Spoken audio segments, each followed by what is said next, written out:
Fez resinas e tem bruxismo? Então presta atenção, porque essa dica é para você. Muita gente acha que dá para continuar usando a mesma placa antiga, mas não é bem assim. Acontece que quando você faz restaurações de resina, o formato dos dentes muda, mesmo que seja só um pouquinho.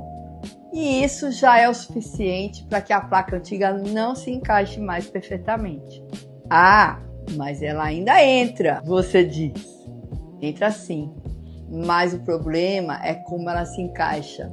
Se estiver desalinhada, pode forçar os dentes, causar microfraturas nas suas resinas e até gerar muito desconforto, dor. O bruxismo é aquele hábito silencioso de apertar ou ranger os dentes e ele continua ali, mesmo depois das resinas. E se não tiver uma placa feita sob medida para o seu novo sorriso, o desgaste pode voltar e todo o investimento nas resinas vai por água abaixo.